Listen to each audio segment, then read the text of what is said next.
मेरे एक मेंबर अरुण जी ने मुझसे एक सवाल पूछा है कि कंटेम्प्ट ऑफ कोर्ट आखिरकार होता क्या है। और आप सभी ने भी कंटेम्प्ट ऑफ कोर्ट का नाम बहुत बार सुना होगा, लेकिन आप सभी अक्सर कंफ्यूज होते रहते होंगे कि ये आखिरकार है क्या और कंटेम्प्ट ऑफ कोर्ट किसके ऊपर लगाया जा सकता है और इसकी कितनी क्या सजा हो सकती है। जी हाँ, आप सभी ने बिल्कुल ठीक समझा। आज की इस वीडियो में कंटेम्प्ट ऑफ कोर्ट के विषय में मैं आपके सभी के साथ विस्तार से चर्चा करूंगी। मैं एडवोकेट मोहिनी मोना आप सभी का पुनः स्वागत करती हूं और आप सभी देख रहे हैं आप सभी का पसंदीदा चैनल मोहिनी मोना एडवोकेट। अगर आपने मेरे इस चैनल को अभी तक सब्सक्राइब ना किया हो या आप मेरे इस चैनल के लिए नए हैं तो इसको जल्दी से जल्दी सब्सक्राइब कर दीजिएगा ताकि आपको इसी तरह के लीगल इन्फॉर्मेटिव वीडियोज की नोटिफिकेशन सबसे पहले मिल सके।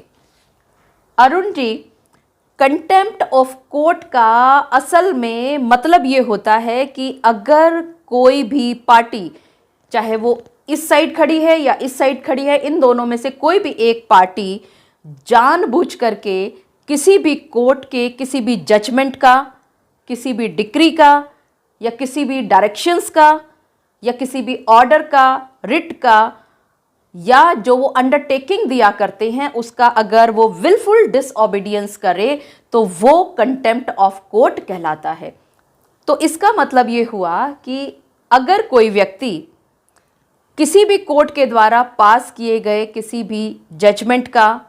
या जो फाइनल डिक्री पास की जाती है उसका, या जज साहब ने कोई आदेश दिया है किसी बात को करने या ना करने के लिए कहा है, या कोई एक डेली ऑर्डर पास किया है, या उस व्यक्ति ने स्वयं ही कोई अंडरटेकिंग दी है, यानी कि वो स्वयं कहता है कि मैं ऐसा करूंगा या नहीं करूंगा, मतलब कोई भी एक ऐसी उन्होंने अपनी तरफ से ये कहा कि मैं ऐसा करूंगा या नहीं करूंगा, लेकिन अगर उसकी जानबूझ करके अवमानना करता है तो वो कंटेम्प्ट ऑफ कोर्ट कहलाता है।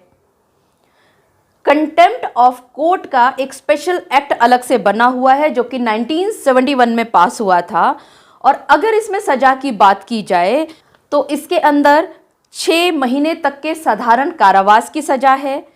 या इसके अंदर 2000 रुपए तक के जुर्माने की सजा है, या इसमें दोनों हो सकता है। तो मुझे लगता है अरुण जी, आपको भी और आपके साथ साथ जितने भी लोग मुझे देख रहे हैं, सुन रहे हैं, उन सभी को ये बात पता चल गई होगी कि कंटेम्प्ट ऑफ कोर्ट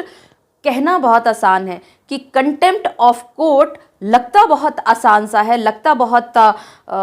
नॉर्मल सा है, लेकिन अगर ये साबित हो जाता है तो इसमें आपको 6 महीने की सजा तक काटनी पड़ सकती है। तो आप ध्यान रखिएगा कि किसी भी तरह की अगर कोई जज साहब ऑर्डर पास कर देते हैं, आपको कोई काम करने के लिए या ना करने के लिए मना करते हैं, या आप कोर्ट में किसी एक काम को करने या ना करने की बात अगर लिख देते हैं, वो ऑर्डर शीट में आ गई है और उसके बाद आप उसको जानबूझ करके उसकी अवहेलना करते हो तो आप भी जाते हो जेल के अंदर। अब अरुण जी, आपने मुझसे पूछा था कि मैं इसकी प्रोसीडिंग्स बताऊं कि क्या होता है। कंटेम्प्ट ऑफ कोर्ट 2 तरह से लग सकता है। पहला, फाइलिंग ऑफ एप्लीकेशन, यानी अगर मान लेते हैं कि ए पार्टी इधर है और बी पार्टी इधर है, ए पार्टी ने किसी एक डायरेक्शन का जज साहब की अवहेलना की है या अपनी दी हुई अंडरटेकिंग से वो मुकर रहा है, तो बी एक फाइल कर सकता है एक एप्लीकेशन कंटेम्प्ट ऑफ कोर्ट की, और जज साहब का ध्यान इंगित कर सकता है और बता सकता है कि किस तरह से ये ए कोर्ट की अवहेलना कर रहा है। इसके अतिरिक्त एक दूसरा और तरीका होता है कंटेम्प्ट ऑफ कोर्ट का, by the court itself suo motu, यानी कि जज साहब को स्वयं ही ये साफ साफ नजर आ रहा है कि ये व्यक्ति ए जानबूझ करके अवहेलना कर रहा है कोर्ट के आदेशों की, तो जज साहब स्वयं ही कंटेम्प्ट ऑफ कोर्ट की प्रोसीडिंग्स को शुरू कर सकते हैं। यहां एक बात का ध्यान रखना आप सभी को जरूरी होगा कि जब आप किसी भी काम को ये बता रहे हैं कि ये कंटेम्प्ट ऑफ कोर्ट है, तो वो कार्य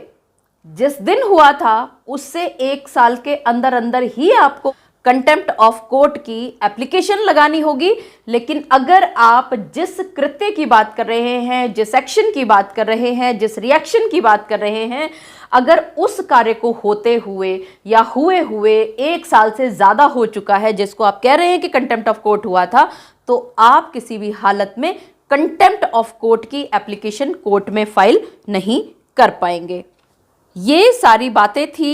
सिविल कंटेम्प्ट की। इसी तरह से अगर हम क्रिमिनल कंटेम्प्ट की बात करें तो क्रिमिनल कंटेम्प्ट का अर्थ हुआ कि आप जानबूझ करके जज साहब की डिसरिस्पेक्ट कर रहे हैं या कोर्ट की जो प्रोसीडिंग्स हैं उसके अंदर किसी भी तरह से बाधा पहुंचा रहे हैं, या जो एविडेंसेस कोर्ट के अंदर प्रस्तुत की गई हैं उसको डिस्ट्रॉय कर रहे हैं, या आप विटनेसेस को उकसा रहे हैं, या आप कोर्ट को डिसऑबे कर रहे हैं, तो ये कहलाता है क्रिमिनल कंटेम्प्ट ऑफ कोर्ट। यहां पर आप सभी को और खासकर अरुण, आपको एक बात का ध्यान रखना होगा कि सिविल कंटेम्प्ट हो चाहे क्रिमिनल कंटेम्प्ट हो, सजा एक ही होती है। सेक्शन 12 जो कि कंटेम्प्ट ऑफ कोर्ट एक्ट 1971 में दिया गया है कि 6 महीने के सिंपल